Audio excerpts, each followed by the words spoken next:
Partir en road trip à moto, ça fait un moment que j'y pense. Et ce matin, c'est le grand jour. Je sangle le matos, je monte sur la moto, direction Collioure, ville de départ de la Transpyrénéenne, que je compte réaliser par les pistes pendant environ 10 jours. Je commence par 1000 km de national, que je vais faire sur 2 jours. Je sais pas trop jusqu'où je vais pouvoir aller aujourd'hui, l'objectif c'est d'avancer le plus possible.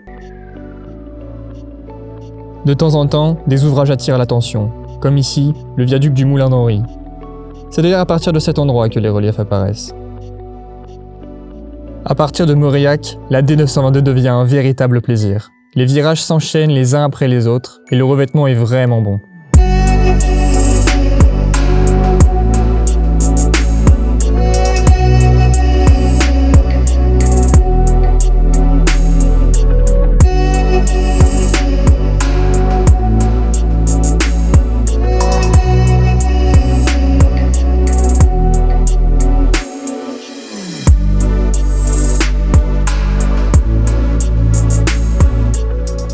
J'ai ensuite longé les gorges du Lot, un véritable paradis pour 2 roues. En fin d'après-midi, il n'y avait quasiment personne sur les routes. J'ai donc pu bien m'amuser. Je n'avais pas prévu de passer par là, mais voyant le soleil se coucher, j'ai cherché un spot pour planter ma tente. Le lac formé par le barrage de Castelnau-Lassou offrait un bon candidat, et je n'ai pas été déçu. Me voici dans l'Aubrac. Au menu ce soir, quinoa ratatouille. Va falloir que je m'y fasse car ça va devenir un incontournable durant ce road trip.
Après plus de 1000 km, j'aperçois enfin la mer. La Méditerranée, allez là, c'est bon.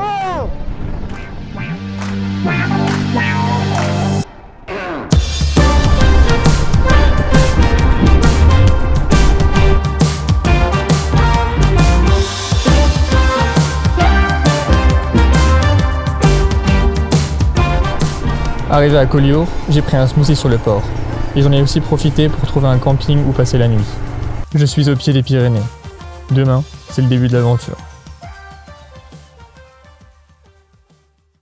Allez, petite nuit à Collioure, enfin à Argelès-sur-Mer en l'occurrence. Avant de prendre le départ pour la Transpyrénéenne. Aujourd'hui c'est le grand jour, l'aventure peut enfin commencer. Mais avant ça, je vais aller prendre un petit café, un petit croissant sur Collioure ou sur la ville qui se situe juste après. Donc ça je vais voir en fonction de ce qui est ouvert, en fonction des places, etc. Mais voilà, c'est aujourd'hui que l'aventure commence.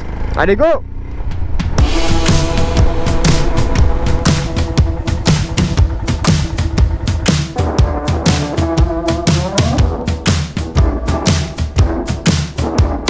Petit déjeuner terminé, un petit café, un petit croissant.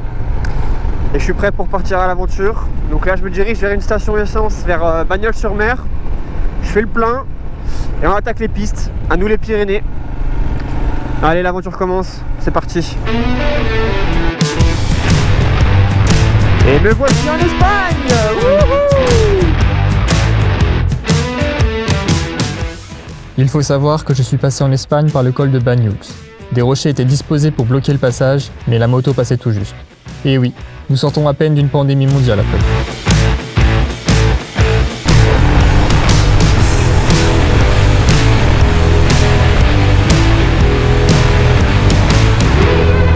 Côté espagnol, je pose enfin mes roues sur une piste. Une petite portion du Trans-Eurotrail qui s'étend sur 38 000 km à travers 33 pays. Et elle constituera une bonne partie de mon périple. Pour le reste, j'ai trouvé des pistes sur internet, en m'inspirant d'autres voyageurs. Vraiment, mais un pied quoi. Un putain de pied.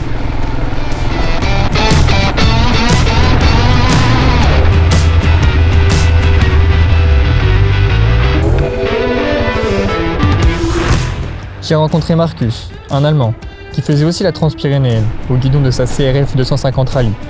Visiblement, nous suivions la même trace, qui s'est avérée être fermée l'été aux véhicules motorisés. Heureusement, j'avais une autre trace dans mon GPS. Du coup, il m'a suivi, et on a roulé une bonne partie de la matinée ensemble.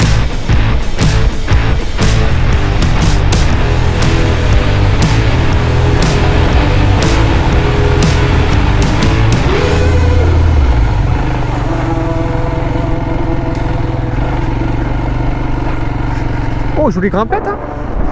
Bon ça y est, j'ai quitté mon ami allemand qui prend une autre trace. Donc là j'ai réussi à trouver de l'eau, j'ai fait le plein parce qu'il fait chaud et j'ai déjà bu toute ma réserve depuis ce matin. Je fais un petit crochet par la ville qui est à côté afin de trouver un truc à manger.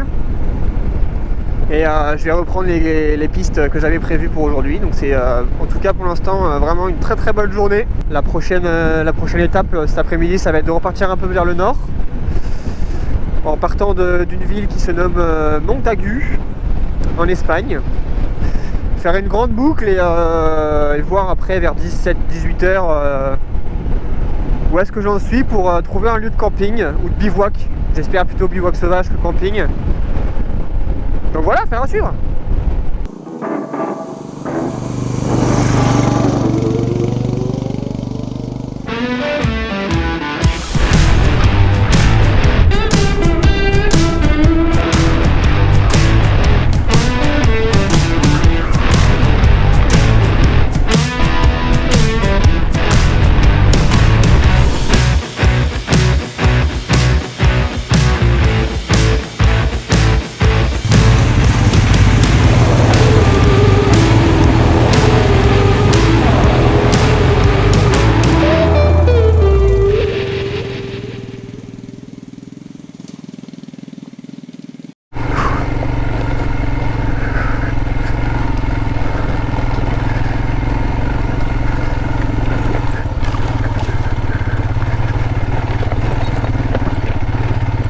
T'arrêtes pas, t'arrêtes pas.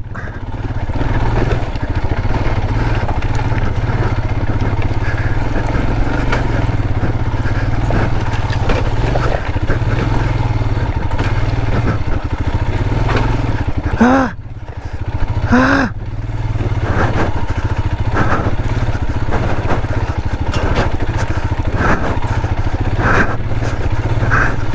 Oh mon dieu. Ah mon dieu, j'ai plus de main. Plus d'avant-bras, plus de cuisses.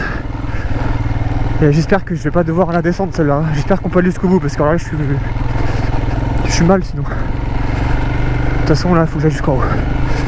C'est sûr. Bon alors pour ceux qui ont l'œil, j'ai plus de pare-main à gauche. Parce que je me suis arrêté, j'étais trop crevé, je me suis arrêté en bas d'une petite vallée pour me reposer. Et comme un con j'ai mal béquillé. Évidemment elle est tombée. J'ai réussi à la relever, pas de dégâts, donc elle est tombée à droite. Sauf que je l'ai relevée et je l'ai fait tomber de l'autre côté. Voilà, donc pour le coup à gauche c'est un petit peu moins aimé. En gros le pare-main a cassé au niveau de l'accroche sur le guidon. Enfin il s'est déboîté, donc je vais voir si je peux pas réparer ça avec un peu de bricolage ce soir.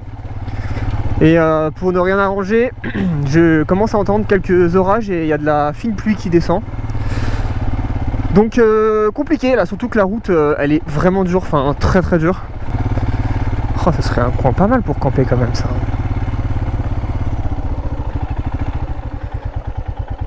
Je vais regarder si j'ai le droit de camper ici.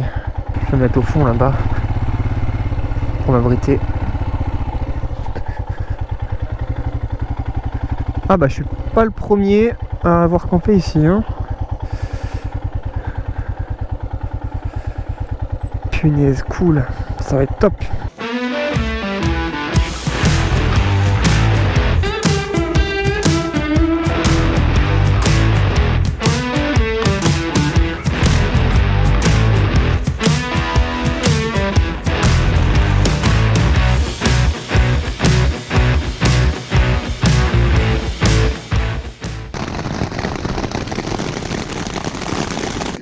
mettre la tente et énorme orage.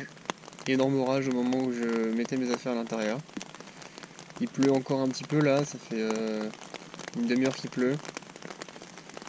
Je vais essayer de rester calme, mais j'espère que ça va vite se terminer pour que je puisse finir de déballer tout. J'ai juste eu le temps de mettre la bâche sur la moto avant que ce soit vraiment de la grosse pluie.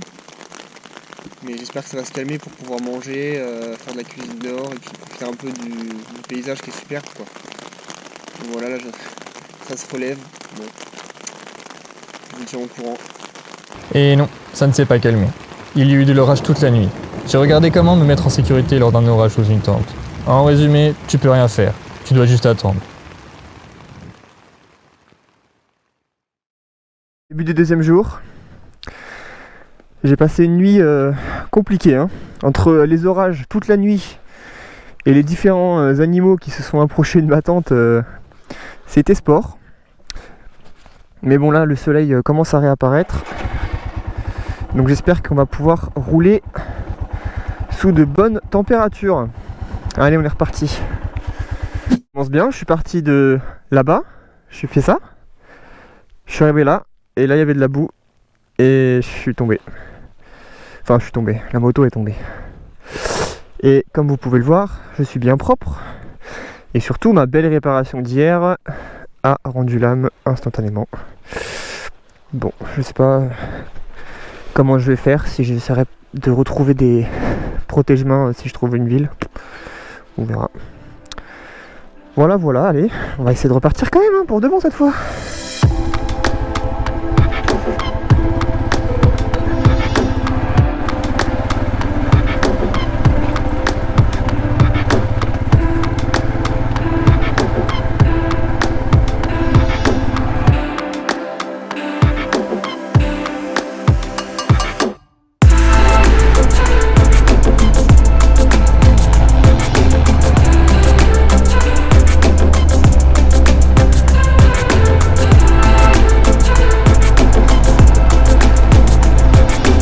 Ce matin, après être sorti du Mont Lior, j'ai rapidement repris de la hauteur sur des pistes plus simples. Le mirador de la Creux des Foustas offre un point de vue imprenable sur la vallée. Manque de chance, les nuages ont gagné la course et j'arrive au sommet après eux. Heureusement, ils ne resteront que localisés et j'ai rapidement pu retrouver des paysages magnifiques.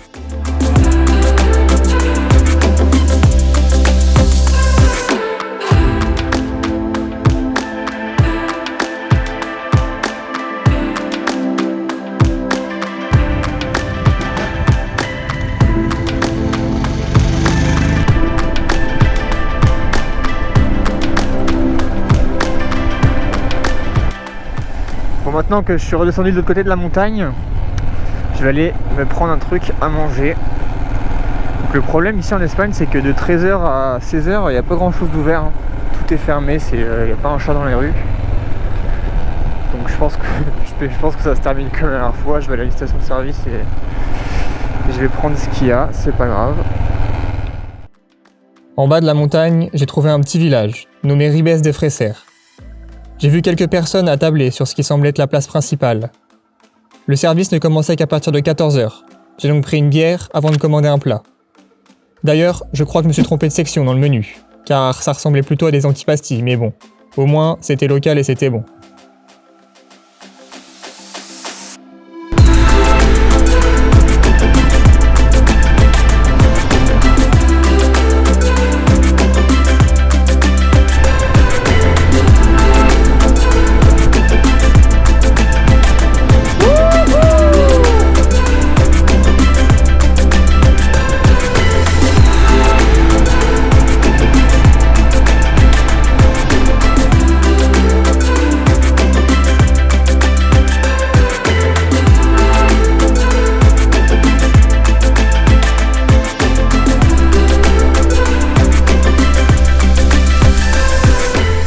Bah c'est reparti et ça m'a l'air engagé, hein. Ça me rappelle hier, j'ai l'impression de faire la même chose. Bah, j'espère que ça va être un peu moins compliqué, surtout au niveau des petits cailloux là en montée. Et j'ai vu aussi qu'il y a pas mal d'eau, enfin, ça me rappelle les mauvais souvenirs du Morvan où j'avais failli me le tanker dans une flaque. Donc là bah, je vais garder les bonnes pratiques à savoir ne pas traverser de guet que je ne sens pas. Bon, celui-là, il est à ma portée, hein. Celui-là aussi. Ça, par contre, pas sûr.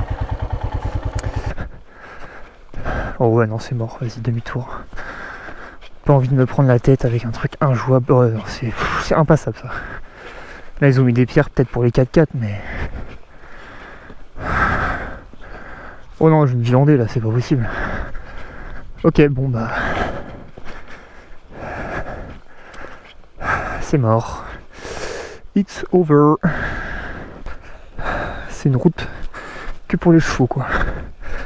Et encore, les pauvres, nous on s'en peine, quoi. Pas grave. Est-ce que je nettoierai pas mon sac, tiens, en attendant? On va profiter de ça, hein. Allez, go. Après avoir enlevé la boue de la glissade de ce matin, j'ai repris la route pour rejoindre une trace plus au sud. N'ayant pas préparé cette portion, j'ai eu l'agréable surprise de rencontrer mon premier péage.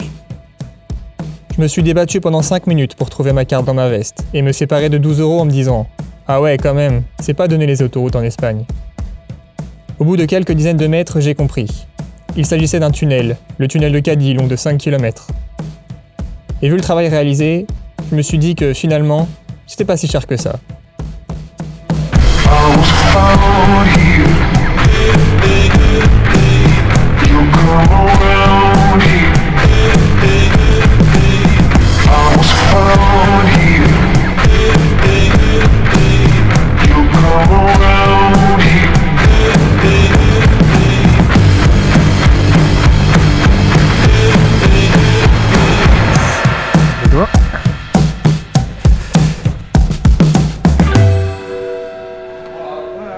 Go to have a camping spot for tonight? With a tent? Yeah, tent. Yes. Just a tent. Yes.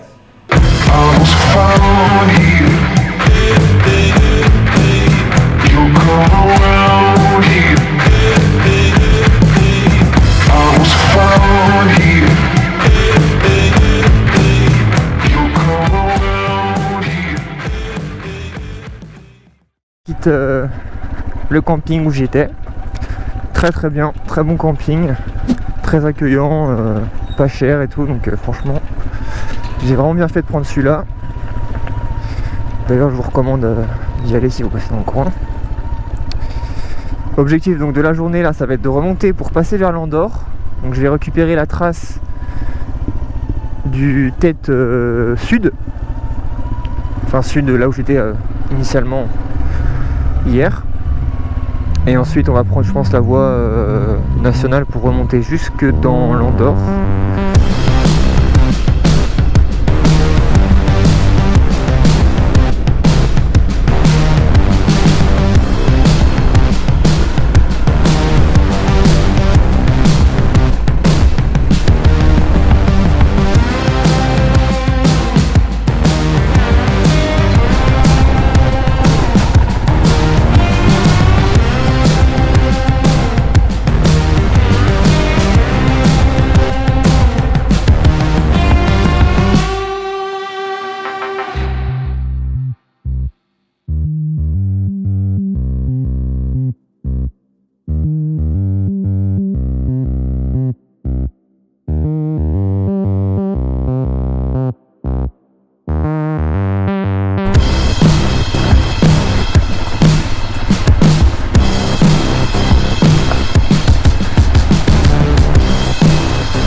Yes!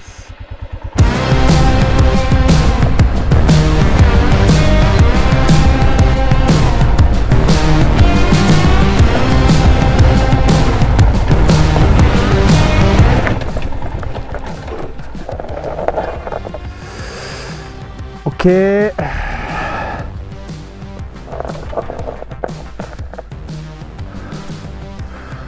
Oh putain. Vraiment chaud. Yes!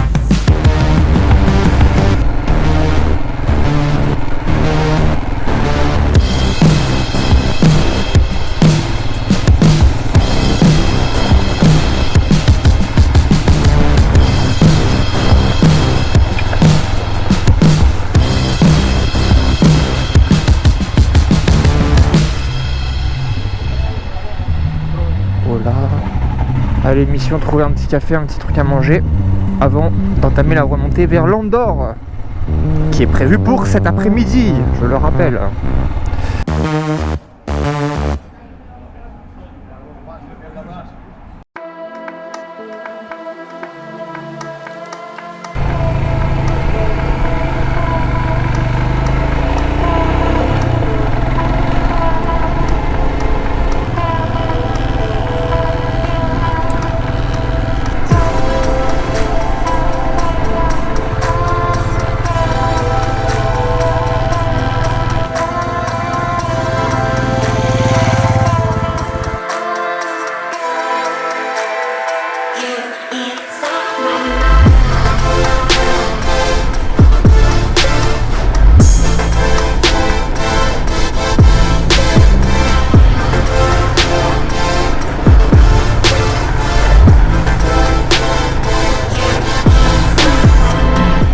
C'était bien indiqué, défense de sortir de la piste à tout type de véhicule. Donc on va essayer de rester dessus, hein. Parce que moi si je sors c'est que j'ai fait une boulette à mon avis, hein, parce que j'ai aucune intention de sortir de la piste.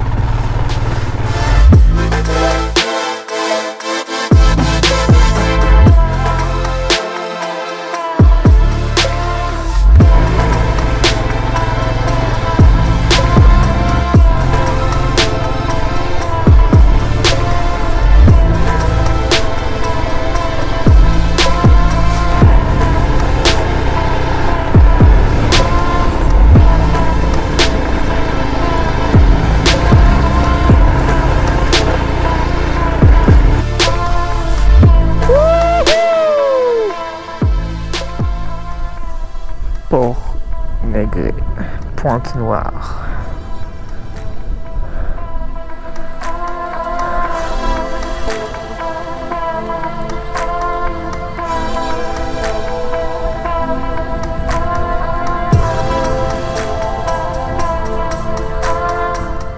Oh la vache, c'est vraiment beau, hein. Putain, je suis tout seul en plus, c'est trop bien.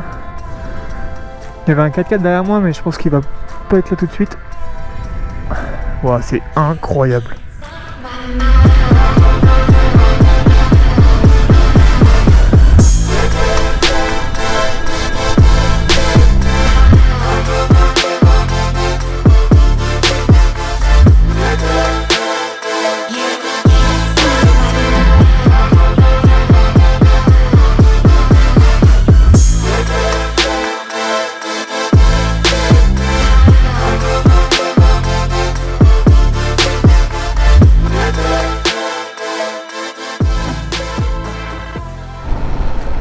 Ah oui, au fait, je suis passé en Andorre en faisant mes périples dans les montagnes. J'ai dû passer en Andorre un moment, j'ai pas vu de signe particulier. Donc me voici en Andorre. Première fois que je suis en Andorre. Ah oui, ils aiment beaucoup les plaques d'égout aussi. Il y en a partout sur la route, mais partout, dans les virages sans problème, il y en a partout. Donc je sais pas exactement ce qu'ils foutent dessous, mais il y en a vraiment dans tous les sens. Pas très pratique à moto quand il commence à pleuvoir, ça rassure pas. Hein. Ça rassure pas, ça c'est clair. Et donc opération, il est déjà 16h30, donc opération trouver des protège-mains. J'espère que ça va être encore ouvert et que j'aurai le temps d'en trouver. En regardant sur internet, j'avais repéré qu'Andorre comptait beaucoup de magasins de moto. J'avais donc bon espoir. Et après 3 échecs, j'ai enfin mis la main sur ce que je cherchais. J'en ai trouvé! Wouhou! Je vais les monter ce soir. Ils ont un look carbone. Bon, c'est pas forcément ceux que j'aurais pris de base, hein. On va pas se mentir, mais bon. Ça fera l'affaire jusqu'à ce qu'on en achète des biens à mon goût. Je vais les monter ce soir. De toute façon, il faut aussi que je règle les rétroviseurs parce qu'avec les vibrations, ils sont desserrés. Et je vois plus rien derrière, donc bon, tout part en sucette. Donc il est grand temps de faire un peu de mécanique. Ah mais comment je suis soulagé. Oh là là. Allez, on y retourne. J'ai traversé la vallée principale d'Andorre sans oublier de faire le plein. Car ici, l'essence est vraiment pas chère. Pendant que je payais, la météo s'est dégradée. J'ai donc enfilé mes habits de pluie et entamé la montée vers le col de Cabu, qui est la frontière avec l'Espagne.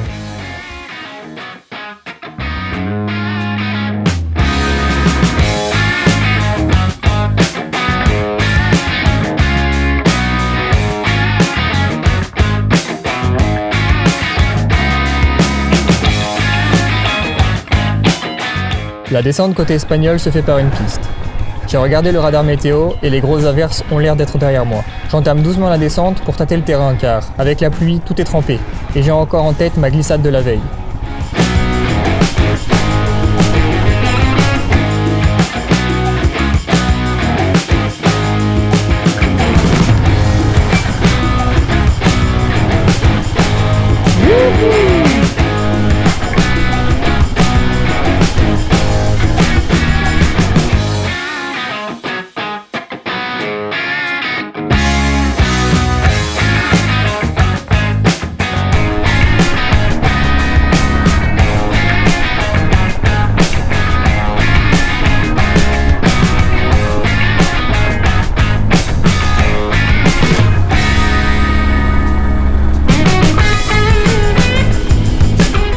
Le soleil s'est rapidement couché derrière les montagnes, laissant place à une lumière magnifique. J'ai beaucoup roulé aujourd'hui, et j'aimerais pouvoir monter ma tente avant la nuit. Je suis encore trempé, et décide donc de ne pas faire une portion de piste pour camper sur un spot que j'avais repéré sur internet. Manque de bol, un panneau affichait clairement à l'entrée du chemin que c'était une propriété privée, et que le camping y était strictement interdit. Je décide donc de poursuivre un peu, mais me retrouve à l'entrée d'un parc naturel, où le bivouac est également interdit. J'ai donc planté ma tente juste avant, en contrebas de la piste, près d'un cours d'eau. Au final, ça s'est avéré être un super spot. C'est une très bonne nuit. J'avais peur de me faire réveiller par un mec qui m'aurait mis dehors. Mais non, c'était bien, personne n'est venu m'embêter. J'ai pas eu trop froid, il a fait 5 degrés mais j'avais un bon sac de couchage. Ce matin je me suis réveillé assez tôt parce que je voulais monter les nouveaux protège-mains. Donc ils sont dessus, ils sont pas mal, à part qu'ils sont carbone, que pour la couleur j'aime pas trop. Mais bon, c'est pour dépanner. Et ils sont un peu moins hauts que les anciens, du coup ça protège moins bien les mains. Au niveau du vent, c'est un peu dommage, mais bon, c'est pas grave. Au moins ils se sont bien montés sans difficulté, ça c'est plutôt cool. Et donc là, je vais aller prendre un café à la ville d'à côté, avant de repartir dans les montagnes. Prendre un café, manger un petit truc, regarder un petit peu l'itinéraire de la journée. Il est 8h30, donc je suis pas pressé. Il fait beau. Enfin, un ciel dégagé. Ça fait plaisir. Ça fait vraiment plaisir. Malheureusement, le petit village de Baguergue ne semblait pas encore réveillé. Tant pis, ça fait aussi partie de l'aventure. J'ai donc repris les pistes de montagne dans l'espoir de trouver quelque chose plus loin. Mais comme une mésaventure n'arrive jamais seule, j'ai perdu ma housse de moto qui était dans ma sacoche et qui a dû tomber, je sais pas comment elle a dû tomber sur le chemin. Donc je fais le chemin inverse, j'espère que je vais pas devoir redescendre tout en bas. Ouais, mon sac s'est ouvert, fait chier. Fait chier. Yes, elle est là.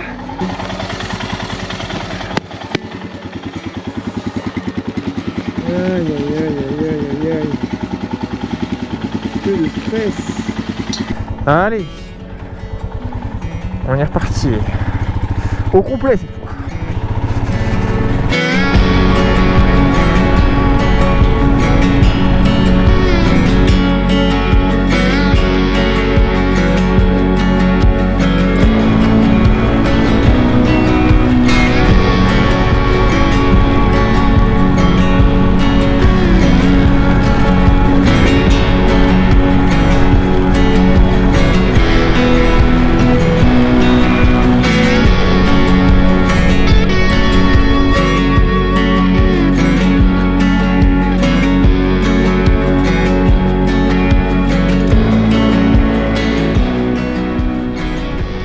Après quelques heures seul au monde, je retrouve la civilisation, mais toujours entouré de paysages sublimes, comme ici, le long du réservoir de Bazerka. J'ai suivi la vallée pendant quelques kilomètres en direction du sud, avant de mettre le cap plein ouest pour retrouver des pistes de montagne.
La descente se fait par des chemins forestiers plus sinueux, avec de larges pistes roulantes qui laissent rapidement place à des herbes hautes. Ces dernières cachent des ornières formées par les 4x4. Il faut donc faire attention au mettre les roues.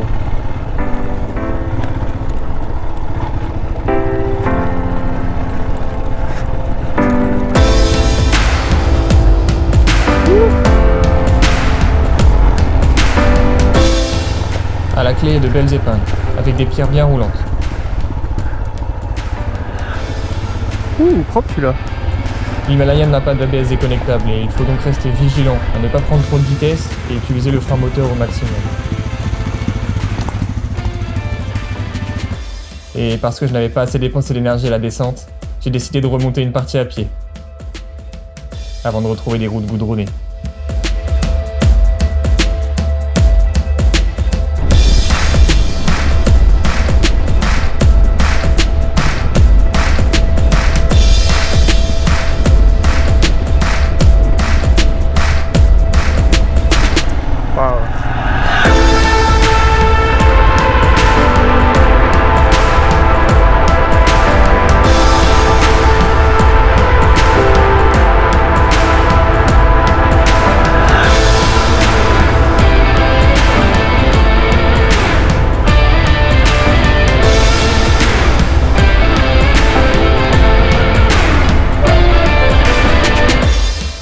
Après la traversée du canyon de Niskle, très beau mais également très touristique, j'ai décidé de me rendre dans la ville de Jaca pour trouver un hôtel. Ça fait déjà 5 jours que je dors sous la tente et j'aimerais pouvoir recharger les batteries du drone et du pilote. Cette fois-ci, ce sera par la route. D'abord parce que je n'ai pas trouvé de piste, mais surtout que je commence à fatiguer. C'est pas bien grave, une bonne partie des routes était quand même sympa à rouler. Le soir, j'ai fait le tour de la ville, dont les rues sont très animées. Et j'en ai profité pour me faire un vrai repas, à base de tapas. Beaucoup de tapas. Beaucoup de tapas.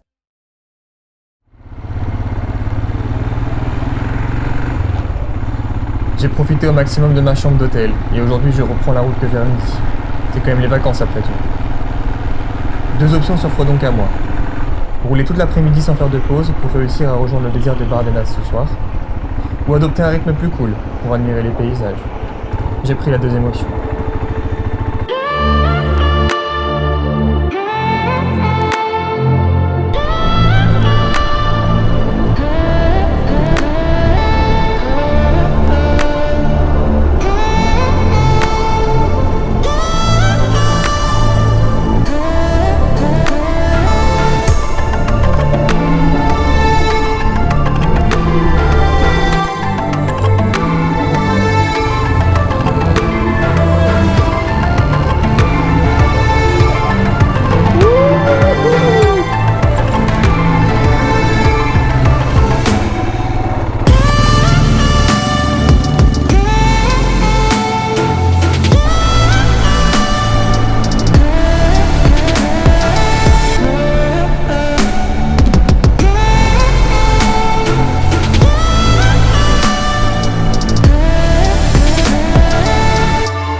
Ma route passe par la ruine du Castillo de Marsuelo, construit au XIe siècle et qui faisait partie d'une série de forteresses protégeant le royaume d'Aragon.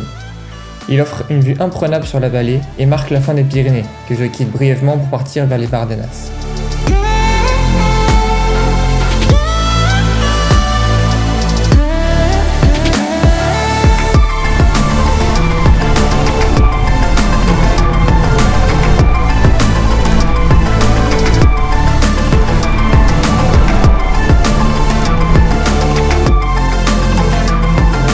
Comme prévu ce matin, je n'arriverai pas aux Bardenas ce soir.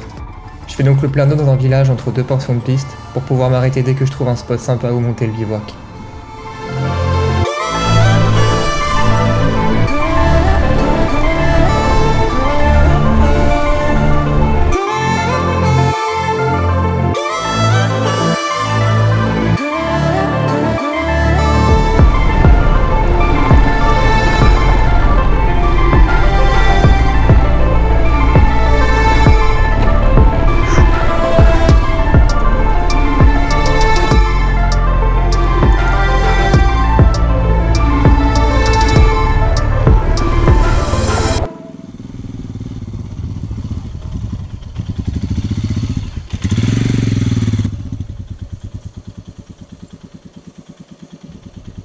Pas pour passer la nuit. Donc la piste est juste là. Et donc là, un petit endroit plat pour poser la tente est parfait avec un super vue sur le coucher de soleil.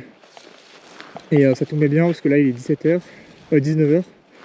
Et je commençais à en avoir un peu marre. J'ai assez d'eau et assez de nourriture pour ce soir. Donc j'ai passé la nuit ici. Et donc monter mon camp. Faut que je trouve un endroit le plus plat possible. Donc ça va être le challenge. Mais sinon... c'est tout beau, parfait. Allez, on monte le camp. Close your eyes, hear the voice within, calling. This heavy load got under your skin, howling. You got the white knuckles holding on it tight, keeping your feelings bottled up inside, heading for collision in the night.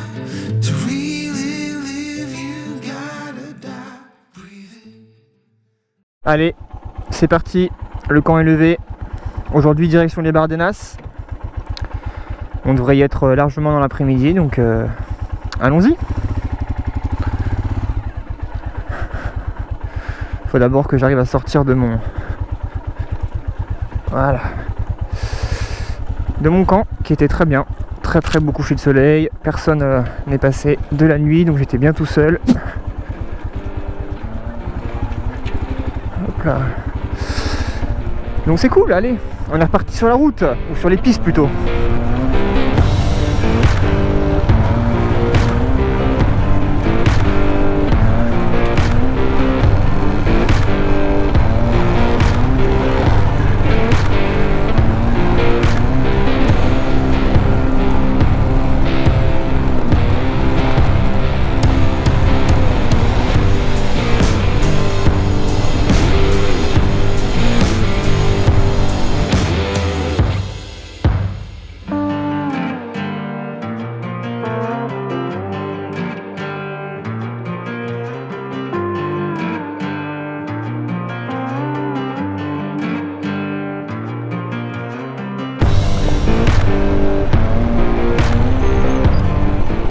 Du sable.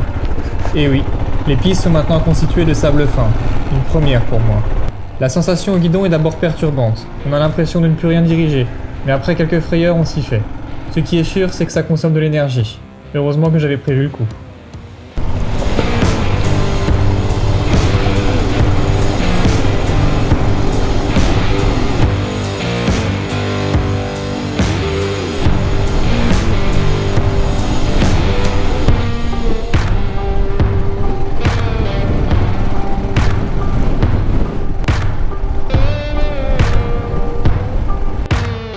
Sur ma route se trouvent les vestiges romains de l'aqueduc de Los Bañales.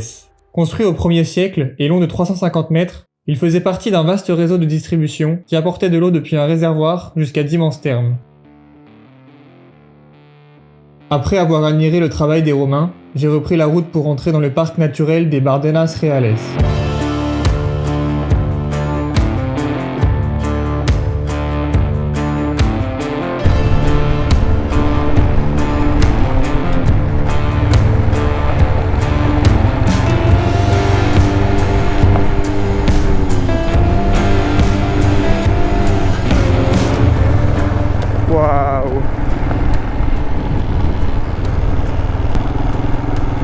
croirais dans l'ouest américain.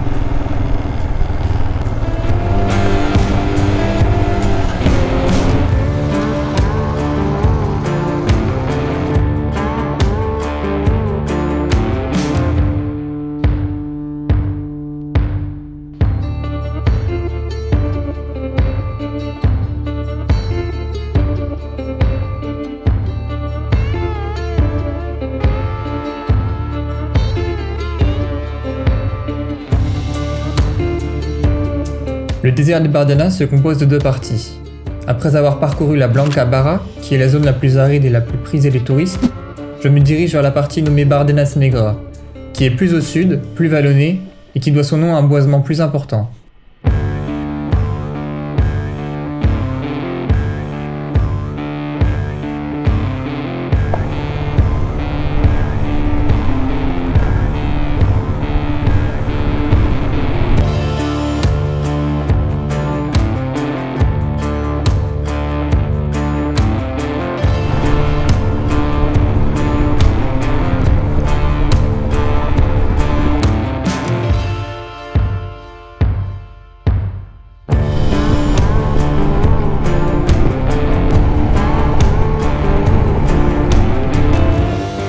Voyant la fin de la journée approcher, j'ai décidé de faire le plein de nourriture dans la ville de Tudela.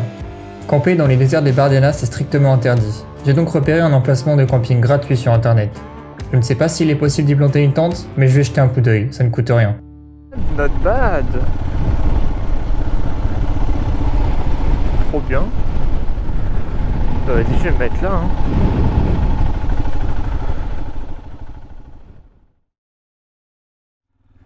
Bon, petit campement assez moyen. Beaucoup de vent. La nuit, ça s'est un peu calmé, mais par contre, il y a eu une espèce de soirée juste là, jusqu'à je sais pas quelle heure. Du coup, moyennement bien dormi. Mais sinon, le spot était ok, enfin, sans plus quoi. Rien de magique. Donc là, objectif de la journée, ça va être de remonter dans les Pyrénées, parce qu'on est là, on est au sud des Bardenas, en Espagne, toujours. Il est 10h, donc pareil, toujours, je suis pas très pressé, donc je prends mon temps. Voilà l'objectif de la journée, il fait beau, il fait pour l'instant pas trop chaud, mais ça va monter je pense assez vite, je prévois 32 je crois. Allez, back on the road.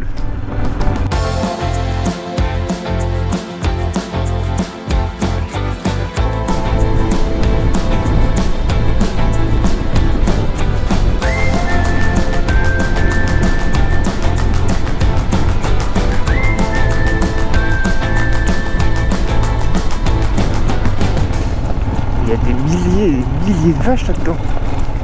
C'est dingue.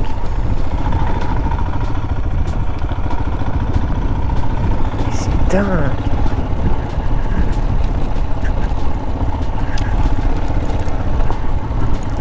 Oh mon Dieu.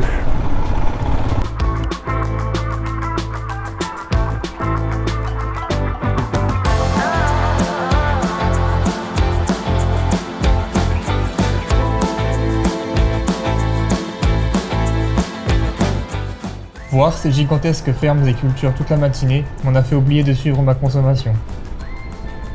J'ai déjà fait 91 km sur la réserve et j'ai peur de tomber en panne sèche, alors je me cache sous la bulle. Finalement, j'ai réussi à rallier une station-service et faire le plein. Je dois maintenant remonter vers les Pyrénées en empruntant une longue portion de route nationale sans grand intérêt.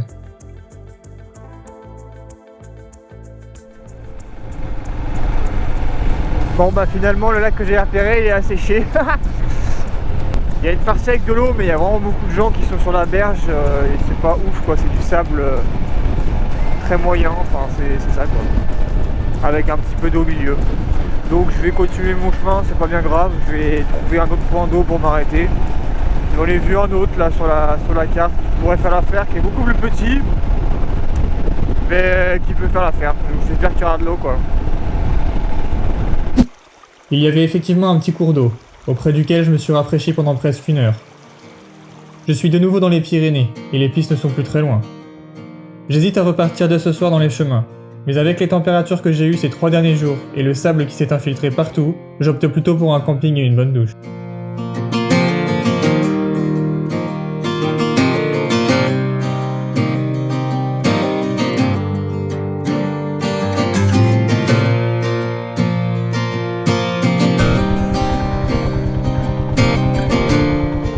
Où est la réception de ce truc?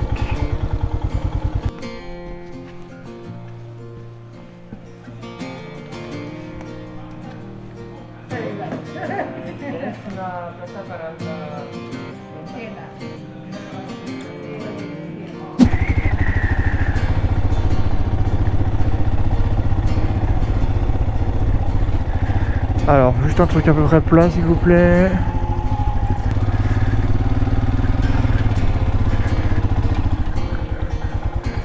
Bam. Là c'est pas bien là. Oh, si, c'est carrément mieux. Tac. Je vais me caler là. Au milieu.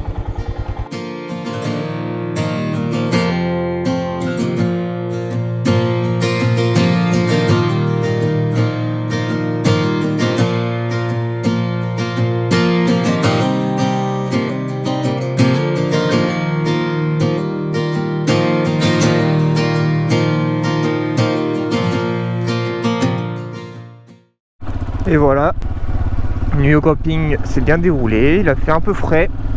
C'est la première nuit où j'ai eu un petit peu froid dans mon duvet. Pourtant il n'a pas fait très froid dans l'absolu, mais je pense que c'était très humide. Donc aujourd'hui, de nouveau une journée assez calme, plutôt courte je pense. Mais par contre avec des pistes qui ont l'air pas mal. Et cette nuit je vais essayer de trouver un bivouac sauvage, donc voilà quoi. Allez, on y va.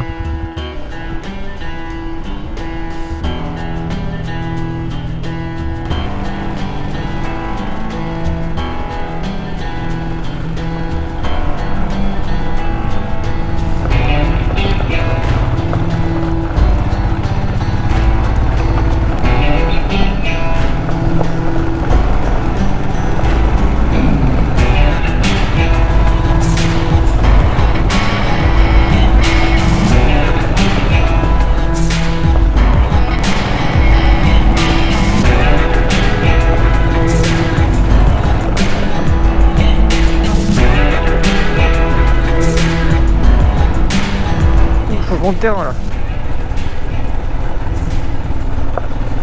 Changement de terrain radical. Ça va être technique, j'ai l'impression.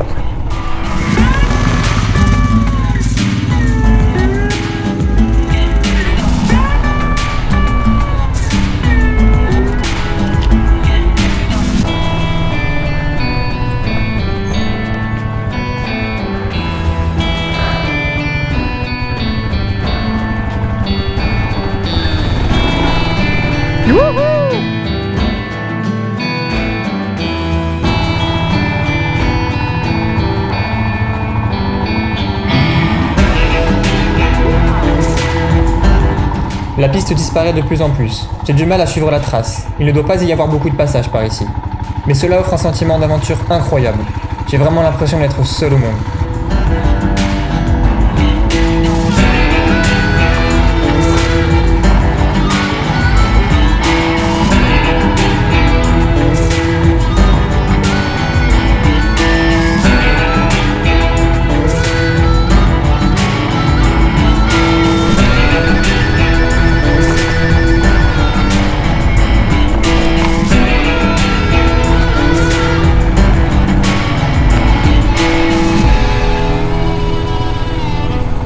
Terrible cette piste, elle est trop bien.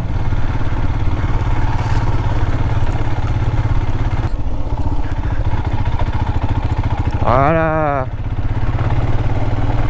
Trop stylé. Chargé de bois, donc je suis pas sûr qu'on voit grand chose, mais en tout cas j'en prends plein la figure de la poussière. Ça pique les yeux. Ça sent super bon le bois par contre, c'est ouf, ça sent la sève. Le camion m'a finalement laissé passer. Je ne sais même pas comment il m'a vu avec toute cette poussière, mais ça me permet de profiter de belles pistes en direction de la vallée.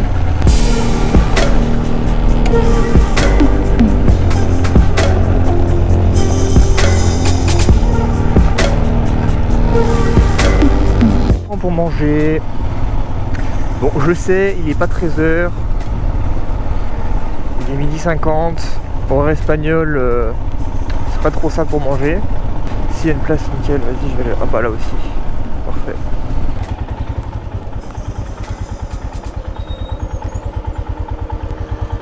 nickel ça. Des années d'espagnol résumées en une seule image. Et voilà. Bon bah voilà, je suis calé au bord de la petite rivière avec l'Himalayan qui est juste là en visu, donc tout va bien, je la surveille.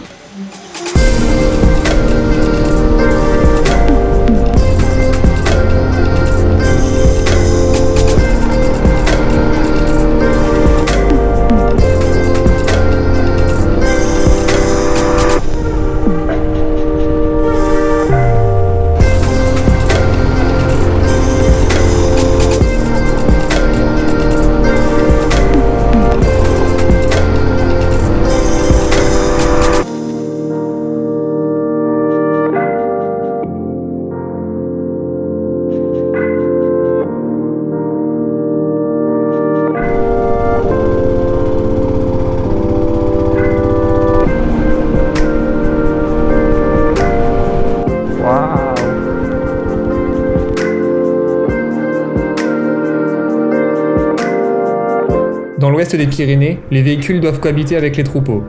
Je vais trouver de nombreuses barrières sur mon passage, mais il suffit simplement de les ouvrir et surtout de les refermer derrière soi.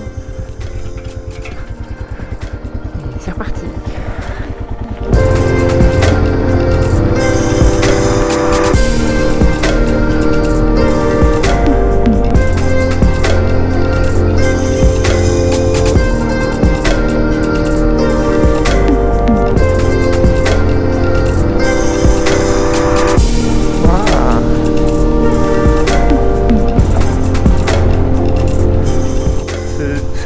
On dirait pas un brouillard, on dirait des fumées un peu de feu, de bois ou... Je sais pas, je regarderai sur internet s'il y a un feu dans le coin. Ouais, c'est sûr que c'est un feu parce que ça commence à me piquer la gorge, en plus je dois m'en rapprocher donc ça m'inquiète un peu là. J'espère que c'est pas trop dramatique. Ça me pique la gorge, ça commence à piquer les yeux. C'est sûr que c'est un feu. J'espère que c'est pas un feu de forêt. Mais vu que ça prend toute la vallée, j'ai quand même des petits doutes.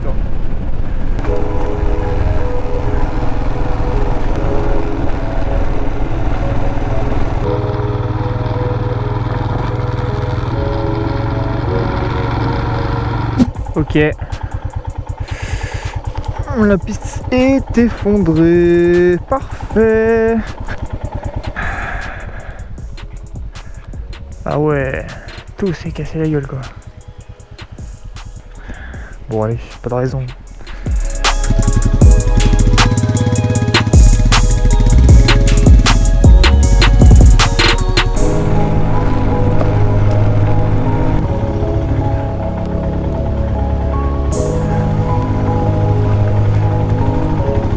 Wouhou! Effectivement, il y a marqué que la piste est en mauvais état à l'entrée. C'est pas faux, c'est pas faux du tout. Mais moi ça me plaît bien.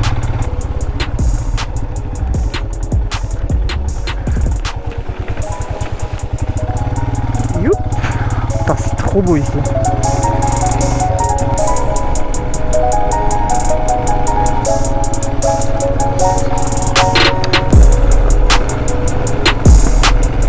Après avoir roulé sur de magnifiques pistes, je retrouve l'asphalte pendant quelques kilomètres en alternant entre le Pays Basque français et espagnol.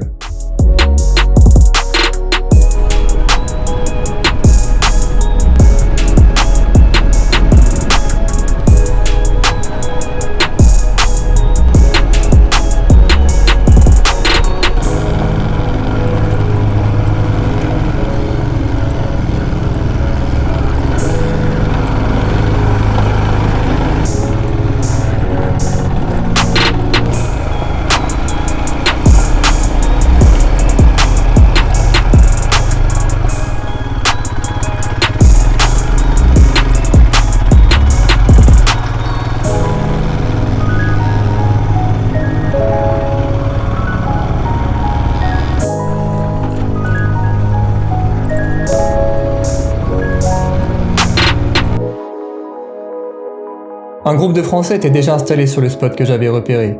Des fans de moto, ça tombe bien. Ils m'ont même invité à manger. Autant dire qu'entre la vue imprenable sur la vallée et leur accueil, j'ai passé une super soirée. Encore merci à eux.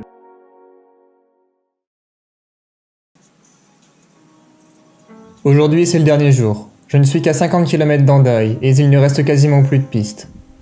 J'en profite donc pour faire sécher ma tente et prendre un petit bain de soleil jusqu'à midi, avant de reprendre la route. Summertime, summertime, everything's just fine. But autumn came, turned love into shame. And love's a game, no one's to blame. Who are you counting on? Who are you leaning on? When the cold winds blow strong, who are you counting on? Wintertime. Et voilà, c'est les derniers mètres de piste de ma transpyrénéenne par les pistes. Au niveau hors piste, vraiment top, pas eu de problème, quelques petites difficultés mais juste challengeant ce qu'il fallait. Et maintenant direction Saint-Jean-de-Luz pour se reposer de manière bien méritée. Allez, bâton tout droit. Youp. Leaning on when the cold winds blow strong. Who are you leaning on? Low down valley, low down values. Easy come, easy go. Allez, destination la France pour manger un bon burger à Hendaye, ce qui clôturera ma transpyrénéenne.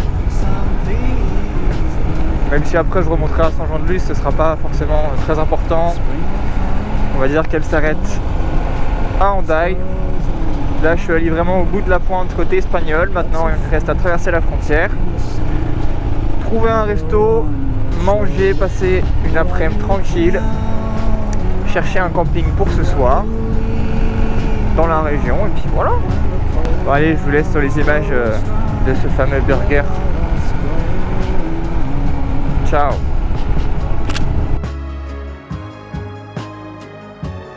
Au final, j'ai parcouru 1200 km depuis Paris.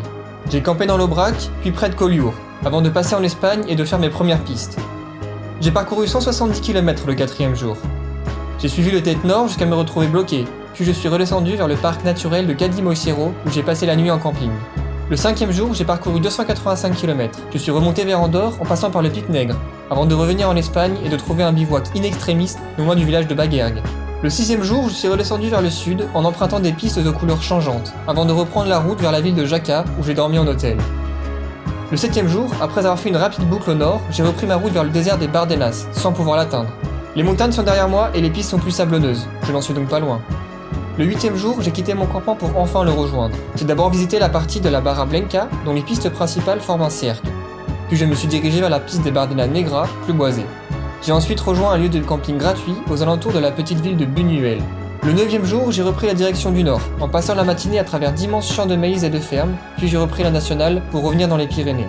Le 10e jour, je me suis frayé un chemin sur des pistes parfois très peu empruntées, puis j'ai continué en alternant entre le Pays Basque français et espagnol pour trouver un dernier lieu de bivouac sauvage que j'ai partagé avec un super groupe de Français. J'ai ensuite terminé les 50 derniers kilomètres qui me séparaient de l'océan Atlantique. J'y ai d'ailleurs passé 10 jours avec des amis avant de rentrer sur Paris et de faire 777 km de nationale, un record personnel que je ne souhaite plus battre. Merci pour vos retours très positifs sur cette série, et à bientôt pour de nouvelles aventures.